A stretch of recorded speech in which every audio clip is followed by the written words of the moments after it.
کا ثبوت قرآن سے ہے یا نہیں، اس کے تعلق سے انشاءاللہ تعالی آج ہم تبصرہ کریں گے۔ جو قرآن کریم کی میں نے آیت کریمہ خطبہ مسنونہ میں تلاوت کا شرف حاصل کیا، رب کائنات ارشاد فرماتا ہے الا ان اولیاء اللہ لا خوف علیہم ولا هم یحزنون، خبردار بے شک اللہ کے ولیوں کو نہ کوئی خوف ہے اور نہ ہی کسی چیز کا کوئی غم۔ اللہ کے ولی یہ کون ہیں؟ اللہ کے اولیاء کون ہیں؟ اللہ کے ولی یعنی اللہ کے دوست۔ ولی اولیاء یہ ولی کی جمع ہے۔ ولی ایک دوست کو کہتے ہیں، اولیاء بہت سارے دوستوں کو کہتے ہیں، چاہے وہ لاکھوں کی تعداد میں ہو۔ تو اللہ کے جتنے بھی نیک بندوں میں سے ولی ہیں، وہ تمام اولیاءوں کی شان ایسی ہے کہ نہ انہیں دنیا میں کسی چیز کا خوف ہے، نہ آخرت میں کسی چیز کا کوئی غم ہے، اور ان سے کرامتوں کا ظہور ہوا ہے۔ اور انشاءاللہ تعالی آج انہی کرامتوں کو ہم قرآن و حدیث سے ثابت کرنے کی پوری کوشش کریں گے انشاءاللہ تعالی۔ حضرات محترم، آقا علیہ السلام کا زمانہ، حضور علیہ السلام آخری نبی بن کر تشریف لائے۔ آپ نے اعلان کر دیا میں اللہ کا نبی ہوں، میں اللہ کا رسول ہوں، اللہ کی کتاب قرآن مقدس میرے پاس ہے، مجھ پہ ایمان لاؤ، بت پرستی چھوڑ دو، شرک چھوڑ دو، بتوں کی پوجا چھوڑ دو اور اللہ کی عبادت کرو، اللہ وحدہ لا شریک کی عبادت کرو، اس کے ایک ہو کر کے رہو، اس کے سامنے سجدہ کرو۔ تو کسی نے انکار کر دیا، ہم نہیں مانتے کہ آپ نبی ہیں۔ تو حضور نے پوچھا کہ تم نہیں مانتے ہو میں نبی ہوں؟ یقیناً میں اللہ کا نبی ہوں۔ تو انکار کرنے والے نے کہا کہ کوئی دلیل پیش کرو۔ آقا علیہ السلام نے اس سے پوچھا کیا دلیل چاہیے؟ کسی نے کہہ دیا، نام نہیں لوں گا، کسی نے کہہ دیا اشارتاً کنایتاً، بات آگے بڑھا رہا ہوں، وقت کم ہے اور مواد زیادہ ہے۔ حضور علیہ السلام کو کسی نے کہا کہ میرے ہاتھ میں کیا ہے، اور جو چیز ہے کیا وہ آپ کی نبوت کی اور رسالت کی گواہی دے سکتی ہے؟ حضور علیہ السلام نے کہا کہ ہاں ضرور دیں گی، تیرے ہاتھ میں کنکریاں ہیں، دیکھ اپنے کان کو لگا کر دیکھ اور سن اس کو غور سے وہ کیا کہہ رہی ہے۔ حدیث پاک میں آتا ہے کہ ان کنکریوں نے حضور علیہ السلام کی نبوت اور رسالت کی گواہی دے کر یہ ثابت کر دیا کہ آقا علیہ السلام نبی صادق، رسول صادق بن کر کے تشریف لائے ہیں۔ کلمہ پڑھنے لگی کنکریاں۔ کسی نے کہا وہ جو درخت دکھ رہا ہے اپنے پاس بلاؤ۔ آقا علیہ السلام نے درخت کو حکم دیا، درخت زمین کا سینہ چیرتے ہوئے حضور کے سامنے میں قدم بوس ہو گیا۔ یعنی کسی نے کہا کہ آپ چاند کے ٹکڑے کر کے دکھاؤ، آقا علیہ السلام نے چاند کے ٹکڑے کر دیے۔ جو جیسا منکر تھا اور اپنے ذہن کے حساب سے جو اعتراض کیا اور سوال کیا، حضور علیہ السلام نے اپنی نبوت کی صداقت پر بہترین دلیلیں پیش کی۔ جبکہ آقا علیہ السلام آخری نبی بن کے تشریف لائے ہیں، اب آپ کا دین قیامت تک چلتا رہے گا۔ حضور بظاہر آپ دنیا سے تشریف لے گئے، دین تو قائم ہے اور قیامت تک چلتا رہے گا۔ اور یہ جو منکرین ہیں، انکار کرنے والے جو لوگ ہیں، کافر ہیں، مشرک ہیں، یہ قیامت تک رہیں گے۔ ظاہر سی بات ہے دین اسلام کا انکار کرنے والے حضور علیہ السلام کے زمانے میں بھی موجود تھے اور حضور علیہ السلام کے زمانے کے بعد میں بھی موجود تھے اور قیامت تک رہیں گے۔ اب بات آئی کہ اس دین کو بھی ثابت کرنا ہے، حضور علیہ السلام کی رسالت کو ثابت کرنا ہے، وہ سچے نبی ہیں، اس بات کو ثابت کرنا ہے، اس دین کی تبلیغ کرنا ہے۔ تو اب کس چیز کی ضرورت پڑے گی؟ آقا علیہ السلام نے ہمارے درمیان میں دو چیزوں کو چھوڑ دیے۔ وہ دو چیزیں کیا ہیں؟ ایک علماء کی جماعت، ایک اولیاءوں کی جماعت۔ سبحان اللہ، یہ دو جماعتیں ایسی ہیں جو دین متین کی سچے دل سے خدمت کرتے رہیں گی تا قیامت۔ اب اولیاء کرام کی شان تو ایسی ہے، سبحان اللہ، جب کوئی دین کا منکر، جو کوئی اسلام کا منکر ان کے سامنے آ کر کھڑا ہوتا اور اولیاء کرام انہیں دین کی تبلیغ کرتے اور وہ انکار کرتے اور یہ کہتے کہ اسلام سچا ہے، اس بات کو ثابت کرنے کے لیے کوئی دلیل پیش کرو، کوئی کرامت ظاہر کرو، تو آقا علیہ السلام کی ان تمام معجزات کو دیکھتے ہوئے، اس کی ان تمام معجزات کی روشنی میں اولیاء کرام نے کرامتوں کا ظہور فرمایا۔ سبحان اللہ، کرامتیں دکھانا شروع کر دی تاکہ جتنے بھی منکرین دین ہیں، دین کا انکار کرنے والے، جتنے بھی ادیان باطلہ کے لوگ ہیں، مشرک اور کافر ہیں، سب کے سب ان اولیاء کرام کی کرامتوں کو دیکھ کر کلمہ پڑھ کر کے مسلمان ہو جاتے ہیں۔ خواجہ غریب نواز کو کسی نے چیلنج کیا کہ آپ یہ کر کے دکھاؤ، تو خواجہ غریب نواز نے وہ کر کے دکھایا۔ کرامتیں ہزاروں ہیں۔ غوث پاک کو انکار کرنے والے نے کہا کہ آپ یہ کرامت دکھاؤ تو میں مانوں، غوث پاک نے کرامتیں دکھائی۔ تو اولیاء کرام بزرگان دین اپنے من سے کرامتوں کو نہیں دکھاتے، انہیں حکم نہیں ہوتا کہ اپنے من سے دکھائیں، بلکہ یہ اللہ کی قدرت کا شاہکار ہے۔ اللہ تعالیٰ نے انہیں یہ اختیار عطا فرمائے، وہ اللہ کے حکم سے کرامتیں دکھاتے ہیں۔ سبحان اللہ، اللہ کے حکم سے کرامتیں دکھاتے ہیں۔ تو عزیزان گرامی، معجزہ اس کو کہتے ہیں جو خلاف عادت کام کسی نبی سے ظاہر ہو، اپنی نبوت کی صداقت کی دلیل کے طور پر اسے معجزہ کہتے ہیں، اور وہی کام خلاف عادت کام کسی ولی سے اپنی ولایت کی دلالت پر، صدق دلالت پر ثابت ہو، اسے کرامت کہتے ہیں، اور وہی کام جو خلاف عادت کام کسی کافر اور مشرک سے، غیر مسلم سے ظاہر ہو، اسے جادو یا استدراج کہتے ہیں۔ عزیزان گرامی، کوئی اللہ کا نیک بندہ، ایمان والا، اللہ کا ولی ہوا میں اڑتا نظر آئے، پانی پہ چلتا نظر آ جائے، تو عزیزان گرامی یہ اس کی اپنی کرامت ہے، اسے کرامت مانی جائیں گی۔ لیکن کوئی غیر مسلم یا بد مذہب یا گمراہ شخص یا بت پرست کوئی بھی اگر اس طریقے سے کسی ولی کی طرح پانی پر چلتا نظر آئے، ہوا پہ اڑتا نظر آ جائے، تو اسے کرامت نہیں کہیں گے، بلکہ اسے استدراج کہیں گے، یعنی جادو کہیں گے۔ عزیزان گرامی، آج ہمیں کرامت کو سمجھنا ہے۔ قرآن پاک اگر آپ اٹھا کے تلاوت کرتے ہیں، قرآن پاک میں بہت جگہوں پر دلیلیں آئی ہے، بہت جگہوں پر قرآن پاک میں کرامت کا ثبوت موجود ہے۔ قرآن پاک کے اندر کرامت کا ثبوت موجود ہے۔ پہلے میں آپ کو بخاری شریف کی حدیث بتا دوں۔ آقا علیہ الصلوۃ والسلام ارشاد فرماتے ہیں کہ اللہ رب العزت ارشاد فرماتا ہے، یہ حدیث قدسی ہے، جب اللہ پاک کسی بندے سے محبت کرنے کا ارادہ فرماتا ہے تو حضرت جبریل امین سید الملائکہ کو بلا کر کے کہتا ہے، جبریل امین میں فلاں بندے سے محبت کرتا ہوں، تم بھی اس سے محبت کرنا۔ کہہ دیجیے ایک بار سبحان اللہ۔ اب میں فلاں بندے سے محبت کرتا ہوں، جبرائیل تم بھی اس سے محبت کرنا۔ حضرت جبریل علیہ السلام وہاں سے نکلتے ہیں، رب کی بارگاہ سے ہوتے ہوئے آسمانی دنیا میں آتے ہیں، ساتواں آسمان کے فرشتوں میں اعلان کرتے ہیں، اے فرشتوں، اے آسمان کے رہنے والے تمام ملائکہ، تمام فرشتوں، سنو، اللہ رب العزت فلاں بندے سے محبت فرماتا ہے، مجھے اس نے حکم دیا ہے، اے جبریل تم بھی اس سے محبت کرنا۔ اے فرشتوں سن لو، اللہ فلاں بندے سے محبت فرماتا ہے، میں بھی اس بندے سے محبت کرتا ہوں، تمہیں بھی چاہیے اے آسمان کے فرشتے تم بھی اس بندے سے محبت کرنا۔ سبحان اللہ۔ اب وہ بندے سے محبت تمام آسمان کے فرشتے کرتے ہیں، حضرت جبریل امین زمین کے تشریف لاتے ہیں اور پورے زمین والوں میں اعلان کرتے ہیں، اے دنیا کے رہنے والوں، اے زمین پہ چلنے والوں، تمام جنوں، انس، حیوانات و شجر و حجر، سب کے سب سن لو، اللہ رب العزت فلاں بندے سے محبت کرتا ہے اور مجھے اس نے حکم دیا ہے کہ اس بندے سے محبت کرے، میں بھی اس بندے سے محبت کرتا ہوں، میں نے فرشتوں میں اعلان کر دیا ہے کہ میں اللہ فلاں بندے سے محبت کرتا ہے، میں بھی اس سے محبت کرتا ہوں، اور میں نے اعلان کر دیا ہے فرشتوں اس سے تم بھی محبت کرنا، اے زمین والوں تم بھی اس فلاں بندے سے محبت کرنا۔ اللہ رب العزت کے اس فرمان کے مطابق پورے اہل زمین میں اس بندے سے محبت کرنے والے لوگوں کی تعداد ہزاروں لاکھوں کی تعداد میں ہو جاتی ہے، کثیر در کثیر لوگ اس بندے سے محبت کرنے والے اکٹھا ہوتے ہیں، جمع ہوتے ہیں، اور اس بندے سے یعنی اللہ کے ولی سے اکتساب فیض حاصل کرتے ہیں جب تک وہ زندہ رہتا ہے، اس کی بارگاہ کی حاضری دیتے ہیں۔ اب جب وہ دنیا سے چلا جاتا ہے تو اس کے مقدس بارگاہ میں حاضری دے کر کے اس ولی سے فیض یاب ہوتے ہیں۔ سبحان اللہ۔ اب پتہ چلا اللہ کے ولی جو ہوتے ہیں بڑی عظمت والے ہوتے ہیں، شان والے ہوتے ہیں۔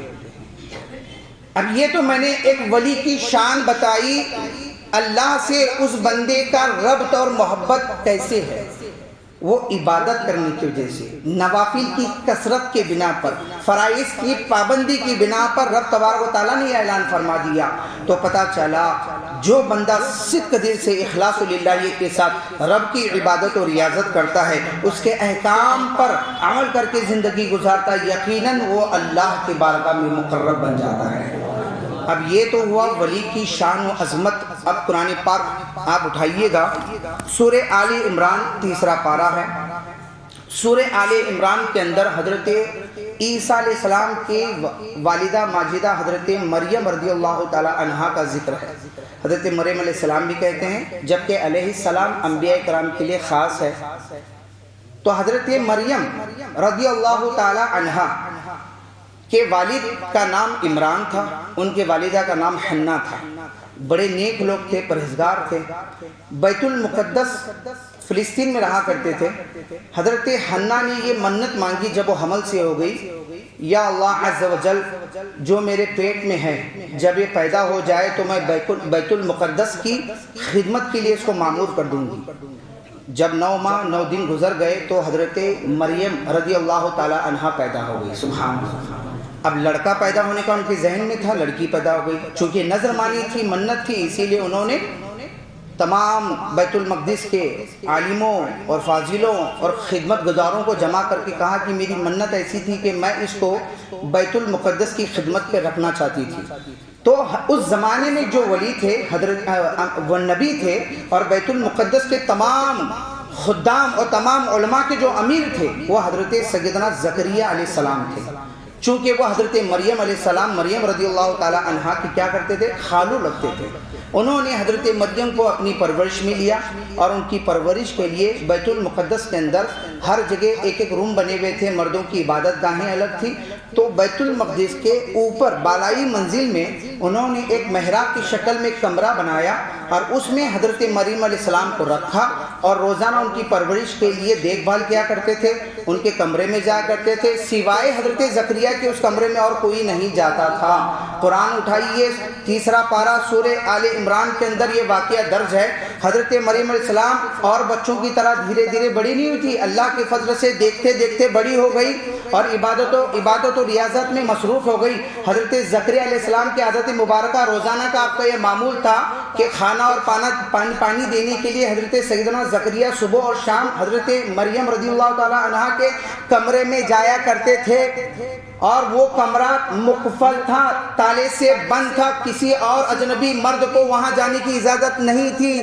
توجہ چاہوں گا اور ذہن میں اس موضوع کو رکھنا، میں نے جو بتایا ہے کرامت اولیاء کا ثبوت قرآن و احادیث کی روشنی میں حضرت سیدنا زکریا علیہ السلام جب کچھ دنوں کے بعد میں جب حضرت مریم کے پاس پہنچے، اچانک ایک مرتبہ آپ نے تالا کھولا، روز کے معمول کے مطابق کیا دیکھتے ہیں کہ حضرت مریم کے کمرے میں بے موسم کے پھل فروٹ رکھے ہوئے ہیں۔ سبحان اللہ۔ بے موسم کے پھل، گرمی کے موسم میں جو پھل اگتا ہے وہ ٹھنڈی کے موسم میں، گرمی کے موسم کے پھل ٹھنڈی کے موسم میں رکھے ہوئے ہیں، ٹھنڈی کے زمانے میں گرمی کے موسم کے پھل رکھے ہوئے ہیں، یعنی بے موسم کے پھل آپ کے کمرے میں رکھے ہوئے ہیں، طرح طرح کی نعمتیں رکھی ہوئی ہیں۔ آپ حیران ہو جاتے ہیں اور حیران ہو کے پوچھتے ہیں، اے مریم، یہ پھل، یہ فروٹ، یہ رزق تمہارے پاس کہاں سے آئے؟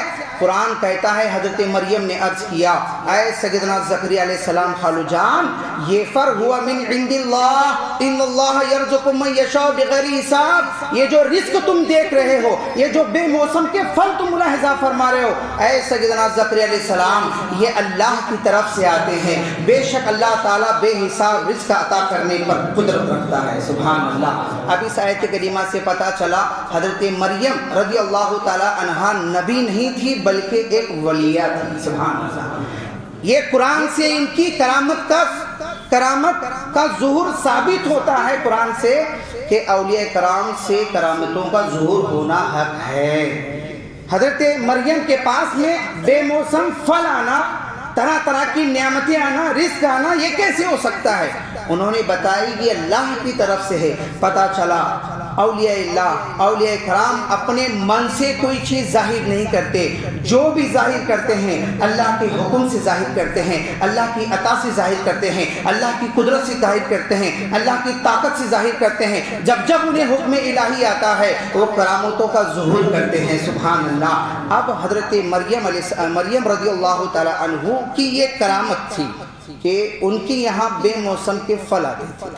آپ دیکھیے حضرت زکریا علیہ السلام، لوگ کہتے ہیں نا کہ بزرگان دین کی بارگاہ میں تم مانگتے ہو خدا سے مانگو، کیا ملتا ہے ڈائریکٹ؟ ارے ان کے پاس کیوں مانگتے ہو؟ ان کے وسیلے سے مانگنا کسی بندے سے نہیں چاہیے، یہ ہمارا بھی عقیدہ ہے۔ ہمارا عقیدہ یہ ہے کہ ہم اولیاء اللہ کے وسیلے سے مانگتے ہیں، ہے نا؟ وسیلے سے، ان کے صدقے میں، ان کے وسیلے سے جو دعائیں مانگی جاتی ہے وہ دعائیں قبول ہوتی ہے۔ اب اس کا بھی ثبوت قرآن پاک سے دیتا ہوں۔ جب حضرت زکریا علیہ السلام نے دیکھا حضرت مریم کے یہاں طرح طرح کے بے موسم کے پھل رکھے ہیں، حیران ہو جاتے ہیں۔ اب حضرت زکریا علیہ السلام کے تعلق سے قرآن میں بھی، قرآن کی تفسیر میں لکھا ہوا ہے، حضرت زکریا کی عمر 70 سال سے زائد تھی، کافی عمر آپ کی ہو چکی تھی، لیکن آپ کے پاس اولاد کی نعمت نہیں تھی، آپ اولاد سے محروم تھے، اولاد کی نعمت آپ کے پاس نہیں تھی۔ یہ ایک طرح کی آزمائش تھی حضرت سیدنا زکریا علیہ السلام کی۔ بارہا آپ علیہ السلام نے اللہ کی بارگاہ میں دعا کی، اے میرے مولا مجھے ایک اولاد عطا فرما، مجھے بیٹا عطا فرما، مجھے اولاد عطا فرما۔ بارہا دعائیں مانگی، لیکن اللہ رب العزت نے آپ کی دعا کو قبول نہیں فرمایا۔ جب آپ نے حضرت مریم کی یہاں بے موسم کے پھل دیکھے، آپ کا ایمان اور مضبوط ہو گیا۔ اب دیکھیے قرآن سے حدیث، قرآن سے دلیل، اور اپنے ایمان اور عقیدے کو پختہ کیجئے۔ حضرت سیدنا زکریا جو کہ اللہ کے نبی ہیں، انہوں نے دیکھا کہ اللہ تبارک و تعالیٰ طاقت رکھتا ہے حضرت مریم کی یہاں بے موسم کے پھل دینے پر، تو وہی رب اس بات کی بھی طاقت رکھتا ہے کہ مجھ جیسے کمزور ضعیف العمر شخص کی یہاں اولاد ہو جائے۔ سبحان اللہ، اس بات کی بھی رب کائنات طاقت رکھتا ہے۔ تو فوراً انہوں نے حضرت مریم رضی اللہ تعالیٰ عنہا کے محراب کے پاس کھڑے ہو کر ہاتھ اٹھا کر دعا کی، میرے مولا جیسا تیری شان سب سے نرالی ہے، جو تیری شان تو ایسی ہے کہ تو حضرت مریم کی یہاں بے موسم کے پھل رکھتا ہے،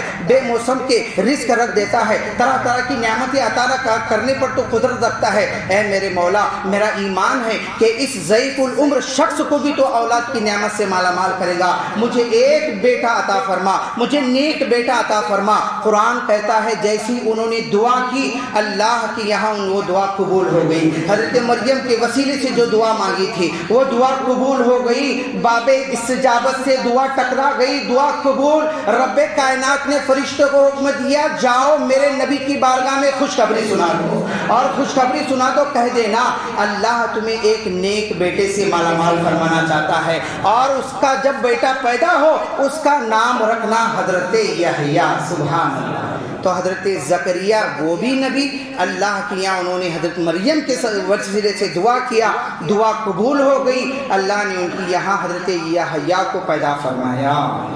ثابت ہو گیا، اپنا ایمان مضبوط ہو گیا۔ اب بزرگوں کے وسیلے سے جو دعا مانگی تھی وہ قرآن سے ثابت ہے۔ اور دوسری بات، اولیاء کرام کی کرامتیں حق ہیں، جس طرح سے حضرت مریم کی کرامت بند کمرے کے اندر سے ظاہر ہو گئی، یہ قرآن پاک سے۔ دوسری دلیل آپ کو بتا دوں، حضرت سلیمان علیہ السلام کا واقعہ سورہ نمل شریف پارہ نمبر 19 اٹھا کے پڑھیے گا۔ سورہ نمل شریف کے اندر حضرت سلیمان علیہ السلام ایسے بادشاہ گزرے ہیں، سبحان اللہ، ایسے نبی گزرے ہیں، رب کائنات نے پوری دنیا پر آپ کو حکومت عطا فرمائی۔ کہہ دیجئے سبحان اللہ۔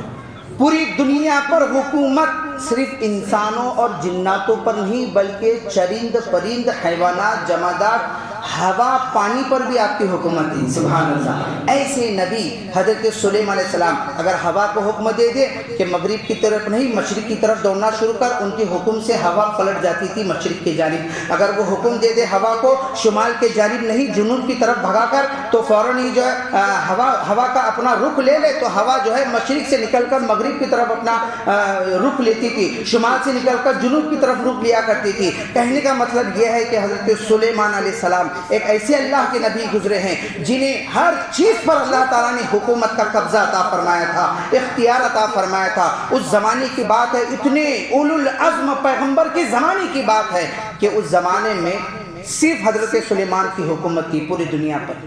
آپ کے پاس چرند پرند سب بولیاں بولتے تھے، اور حضرت سلیمان سب کی باتیں جانتے تھے، ان کی بھاشا میں ان سے بات بھی کرتے تھے۔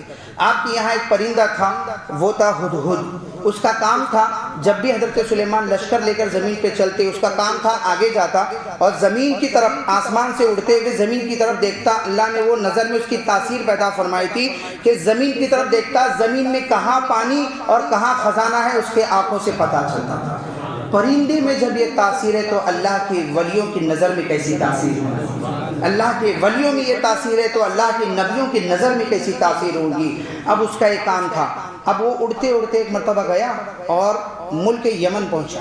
وہاں دیکھا کہ بڑی ہی خوبصورت حسین و جمیل, بڑی طاقت رکھنے والی, شان رکھنے والی ایک ملکہ ہے, جہاں پر اس کا ہزاروں لاکھوں کی تعداد میں اس کا لشکر ہے, وہاں وہ حکومت کر رہی ہے. اور اس نے یہ دیکھا کہ 7 بڑے کمرے ہیں, ایک کمرے کے اندر, ایک بڑے کمرے کے اندر ایک کمرہ ہے, اس کمرے کے اندر ایک کمرہ ہے, اس کمرے کے اندر ایک کمرہ ہے, اس کمرے, ایسے 7 کمرے, اس کے اندر ایک بڑا عظیم الشان تخت بھاری بھرکم رکھا ہوا ہے. کتابوں میں آتا ہے, روایتوں میں, کہ 80 گز لمبا, 40 گز چوڑا اور وزنی سونے جواہرات سے مرصع, ہیرے جواہرات سے مرصع وہ خوبصورت تخت رکھا ہوا ہے. اسی تخت پر حضرت بلقیس آرام کیا کرتی تھی. اس ملک کی بادشاہ کون تھی؟ ملکہ حضرت بلقیس رضی اللہ تعالیٰ عنہ آرام کرتی تھی, اور اسی تخت پہ بیٹھ کر کے آپ فیصلہ بھی کیا کرتی تھی. اب وہ تخت اتنا محفوظ ہے, اور ہر کمرے کے اوپر پہرے دار بھی ہیں, اور ہر کمرے کو تالا بھی لگا ہوا ہے. سوچو, اتنا محفوظ تخت 7 کمروں کے اندر ہے, اور ہر کمرے پر تالا بھی لگا ہوا ہے, ہر کمرے کے باہر پہرے دار بھی ہیں, محافظ بھی ہیں. جب یہ دیکھتا ہے تو حیران ہو کر حضرت سلیمان کی بارگاہ میں آتا ہے اور کہتا ہے کہ سرکار, میں نے فلاں یمن ایک شہر ہے وہاں گیا تھا, اور وہاں ایسی سی ملکہ شان و شوکت کی دیکھا, آپ کے علاوہ اس زمین پہ بڑا عظیم الشان بادشاہ تو کوئی نہیں ہے, یہ کیسے ہو سکتا ہے؟ حضرت سلیمان علیہ السلام نے خط لکھا. سب سے پہلے لکھا بسم اللہ الرحمن الرحیم, اللہ کے نام سے شروع جو نہایت مہربان اور رحم والا ہے. یہ لکھ کر کے پھر حضرت بلقیس کے نام خط لکھا اور کہا کہ فوراً تم وہاں سے چل کر میری نبوت کو تسلیم کرو, اور میرے یہاں آ کر کے اپنی جو عبادتیں جو تم کرتی ہو, وہ جو پوجا کرتی تھی ان کی قوم, وہ ستاروں کو پوجا کرتی تھی, سورج کی پرستش کیا کرتی تھی, سب کے سب توبہ کر کے میرے یہاں آؤ اور ایک اللہ کی عبادت کرنا, ایک اللہ کی عبادت. آپ نے ان کو دعوت تبلیغ, دعوت دین دی, تبلیغ اسلام دیا, خط کے ذریعے حدود گیا اور حضرت بلقیس کے گود میں ڈال دیا. اب حضرت بلقیس نے دیکھا تو اپنے تمام وزراء کو جمع کر کے کہا کہ دیکھو فلاں ایک بادشاہ ہے سلیمان, اور ان کے نام کا یہ خط ہے, میں حیران ہوں کیا کرنا چاہیے. سب سے مشورہ لیا, سب نے کہا کہ نہیں, ہماری طاقت تو بہت ہے, ہم ان سے جنگ کرنا چاہتے ہیں. اس نے کہا کہ نہیں, دیکھیں گے, اگر وہ بادشاہ ہے ہم کچھ تحفے دے کر دیکھیں گے, اگر وہ بادشاہ ہے تو تحفے قبول کریں گے, اگر وہ کوئی نبی ہے تو تحفہ قبول نہیں کریں گے. اور ایسا ہی ہوا. روایتوں میں آتا ہے کہ بہت سارے ہیرے جواہرات تحفے تحائف دے کر حضرت بلقیس نے جب حضرت سلیمان کی یہاں بھیجا, حضرت سلیمان علیہ السلام نے ان تمام تحائف کو ٹھکرا دیا اور کہا اللہ وحدہ لا شریک کی عبادت کے لیے دین میں داخل ہو جاؤ, یہی تمہارے لیے ذریعہ ہے, ورنہ تمہارے دیش کو, تمہارے وطن کو, تمہارے ملک کو تباہ کر دیا جائے گا. اللہ اکبر. جب یہ پیغام جناب بلقیس کے پاس پہنچتا ہے, حضرت بلقیس کے پاس, تو حضرت بلقیس اپنی تمام فوج اور تمام تحائف کو لے کر کے چل پڑتی ہے. ملک یمن میں بلقیس ہیں, ملک شام میں غور کیجئے, اور جو میں نے موضوع دیا ہے آپ کو کرامت اولیاء کا ثبوت قرآن سے, دوسری دلیل دے رہا ہوں قرآن سے, ذہن میں رکھیے. حضرت بلقیس ملک یمن میں رہتی ہے, وہاں سے تمام افواج کو لے کر شان و شوکت کے ساتھ ملک شام آ رہی ہے. ملک یمن سے ملک شام تک کا جو فاصلہ ہے, پیدل چل کر اس زمانے میں 2 مہینے کی مسافت تھی, 2 مہینہ لگا کرتا تھا. اب وہاں سے وہ چل پڑتی ہے. حضرت سلیمان علیہ السلام کو پتا چلتا ہے کہ بلقیس اپنے افواج کو لے کر میری بارگاہ میں آ رہی ہے. حضرت سلیمان علیہ السلام نے اس وقت فرمایا کون ہے؟ درباری بیٹھے ہوئے ہیں, اس میں تمام جنات, چونکہ آپ جنات کے بھی حاکم تھے. آپ نے کہا کون ایسا ہے میرے دربار میں جو بلقیس کے آنے سے پہلے اس کا تخت میری بارگاہ میں لا کر کے پہنچا دے. جیسے ہی کہا تو ایک سرکش ایک جن خبیث اٹھا, طاقت والا, بڑی طاقت والا تھا جن, اور وہ اٹھا, قرآن کہہ رہا ہے, اٹھا کے دیکھ لیجئے سورہ نمل میں 19واں پارہ ہے. میں اپنی مرضی سے کوئی بات نہیں کر رہا ہوں, اپنے عقائد کو مضبوط کرنے کے لیے. آپ نے کرامتی تو بہت سنی, لیکن کرامتوں کا ثبوت کہاں سے سنا؟ ثبوت جس کے پاس آ گیا اس کا عقیدہ اور ایمان مضبوط ہو گیا. عزیزان گرامی, بہرکیف وقت کافی ہو رہا ہے, معافی چاہتا ہوں, مختصر سے کہہ دوں تو جب حضرت سلیمان علیہ السلام نے کہا کہ کون ہے جو میری بارگاہ میں بلقیس کے آنے سے پہلے اس کا تخت لا کر کے حاضر کر دے, ایک خبیث طاقتور جن اٹھا. اس نے کہا کہ جو آپ کی مجلس لگی ہوئی ہے, یہ مجلس برخاست ہونے سے پہلے, آپ کے اٹھنے سے پہلے میں اس تخت کو آپ کی بارگاہ میں لے آؤں گا. حضرت سلیمان نے کہا, قرآن کہتا ہے حضرت سلیمان نے کہا نہیں, مجلس برخاست ہونے سے پہلے نہیں, بلکہ اس سے بھی جلدی بھی کوئی لا کر دکھا سکتا ہے تو دکھا دے۔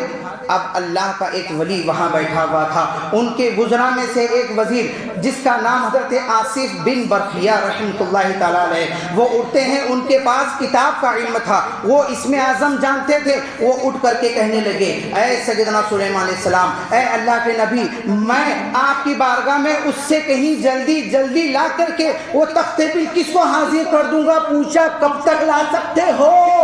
حضرت آصف بن برقیہ نے عرض کیا اے سیدنا سلیمان علیہ السلام، آپ کے پلک جھپکنے سے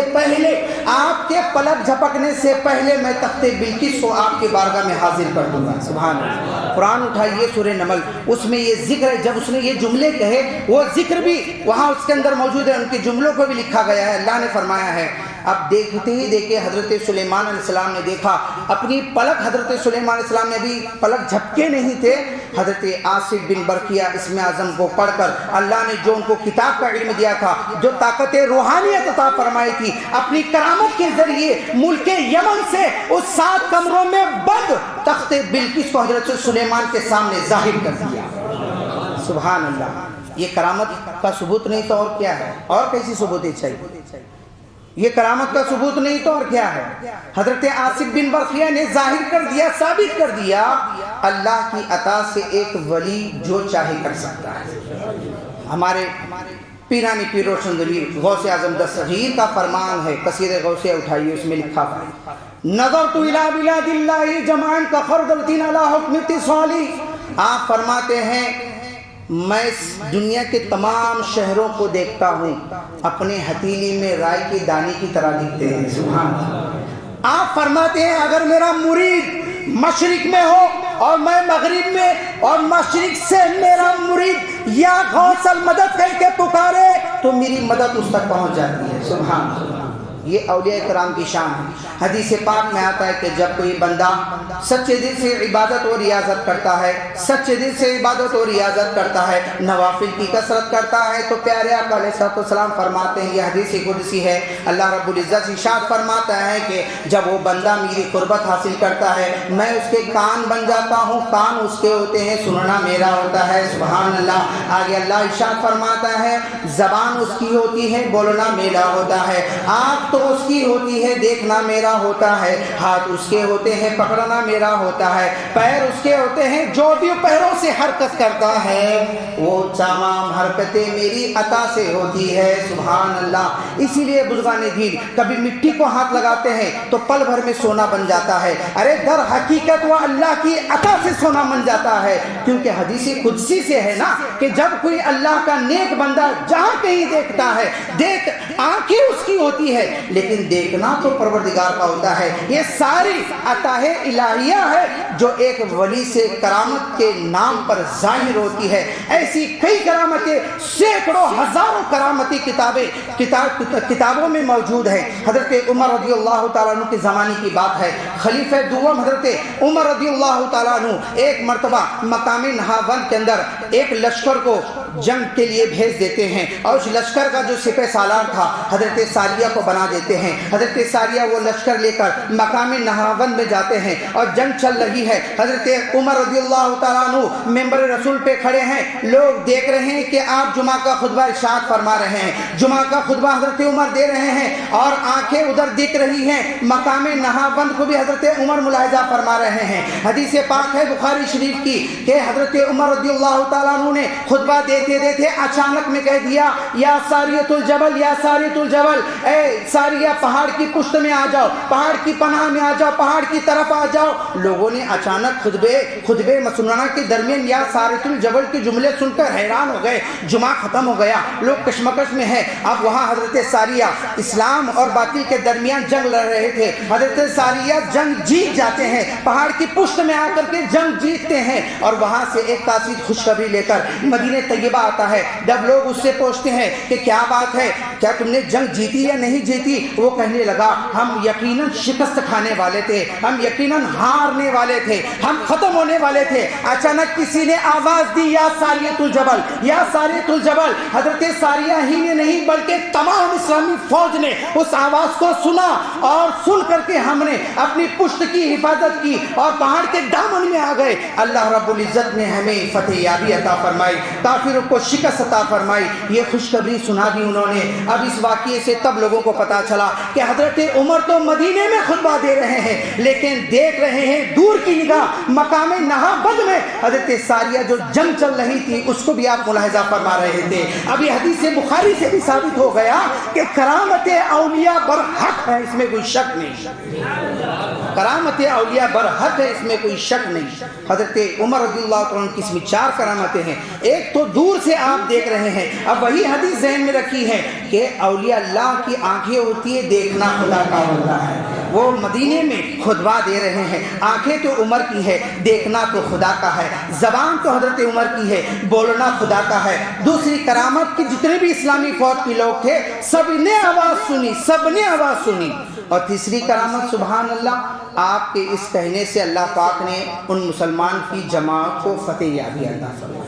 ایسے ہزاروں کرامتیں ہیں. غریب نواز کی کرامتیں بھی سینکڑوں ہیں. یہ جو پورا اناج ساگر اگر آپ آنکھوں سے دیکھ لیں گے تو آپ حیران ہو جائیں گے, اتنا بڑا اناج ساگر ایک کاسے میں کیسے آ گیا. ارے ہمارا ایمان کہتا ہے یقیناً اناج ساگر آ سکتا ہے. وہ اس لیے وہ اللہ کی عطا سے سرکار غریب نواز نے اس پورے اناج ساگر کو کاسے میں لے لیا. اگر کاسے کی کیا بات کرتے ہو, اگر غریب نواز چاہتے اللہ کی عطا سے پورے اناج ساگر کو سوئی کے ناکے سے بھی گزار سکتے.